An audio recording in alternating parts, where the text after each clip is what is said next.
नमस्कार मित्रमैत्रिणींनो. आजच्या आपल्या सुंदर कथेचं नाव आहे प्रॅक्टिस. कथा वाचनास सुरुवात करण्यापूर्वी माझी तुम्हाला विनंती आहे की व्हिडिओ शेवटपर्यंत पाहावा आणि सुंदर कथेचा आस्वाद घ्यावा. 20-1 मिनिटांहून जरा जास्तच म्हटलं तर ती बाहेरून जोरजोरात दार ठोठावत होती, बेल वाजवत होती, हाका मारत होती. नेमकी चावी विसरली होती ती गडबडीत. सकाळी मार्केटला जाण्यासाठी घरातून निघताना. भरीसभर शेजारच्या काकू, ज्यांच्याकडे चावी असे तिची, त्याही नेमक्या 2 दिवसांपूर्वीच बाहेरगावी गेल्या होत्या. अखेर तिच्या अथक प्रयत्नांना यश आलंच.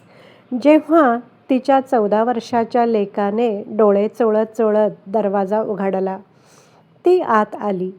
सोफ्यावर बसत सुटकेचा निश्वास तिने टाकला आणि भिंतीवरचं घड्याळ पाहिलं.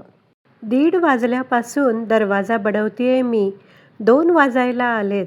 अरे काय ही बेफिकीर झोप म्हणायची.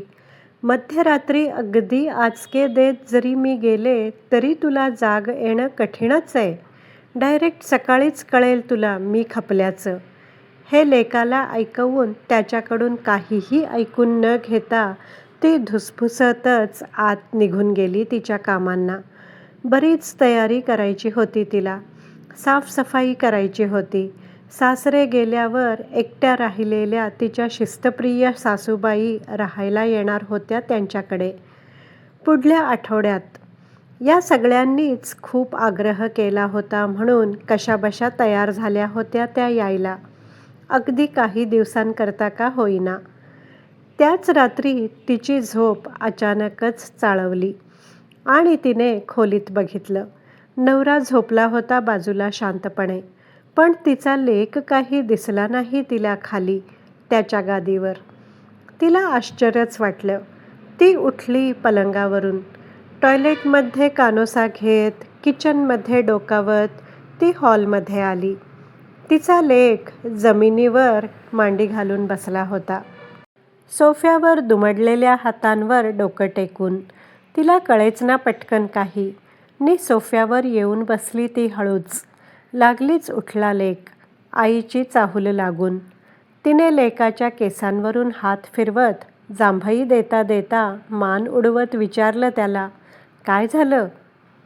तू कायम म्हणत असतेस ना की मी इतका गाढ झोपतो रात्री की मला कळणारही नाही आजूबाजूला कोणाचं काही बरं वाईट झालेलं.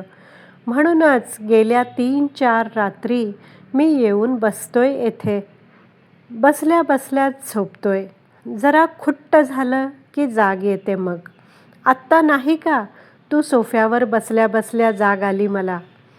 नीटसं काही न कळून प्रश्नार्थक डोळ्यांनीच तिने बघितलं लेकाकडं.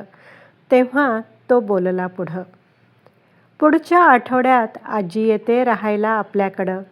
मग ती सोफ्यावरच झोपेल ना बाहेर, मी खाली इथे.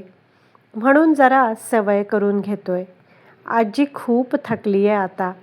आजोबा गेल्यावर तर आणखीनच. तिच्याकडे लक्ष द्यायला हवं, स्पेशली रात्रीचं. म्हणून जरा प्रॅक्टिस करतोय सावध झोपेची. मला तर कुठं जायचं नसतं. क्लासेसही ऑनलाईनच असतात.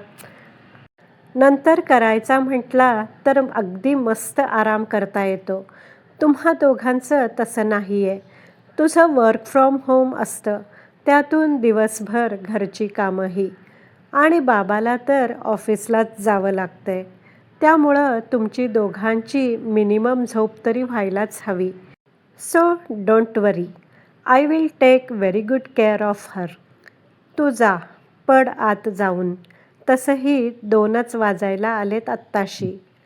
तिच्या डोळ्यांवरचा झोपेचा अंमल विरघळून गेला होता एव्हाना दाटून आलेल्या पाण्यातून, आणि थेंब थेंब अश्रूही पडले होते सोफ्यावर ठेवलेल्या लेकाच्या हातांवरच.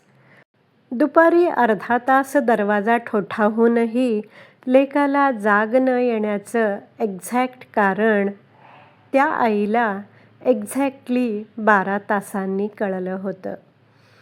मित्रमैत्रिणींनो, या सुंदर कथेचं सर्व श्रेय लेखकालाच आहे. कथा आवडली असल्यास व्हिडिओला लाईक करा, शेअर करा, कमेंट करा. माझ्या व्हिडिओला सबस्क्राईब करायला विसरू नका. धन्यवाद.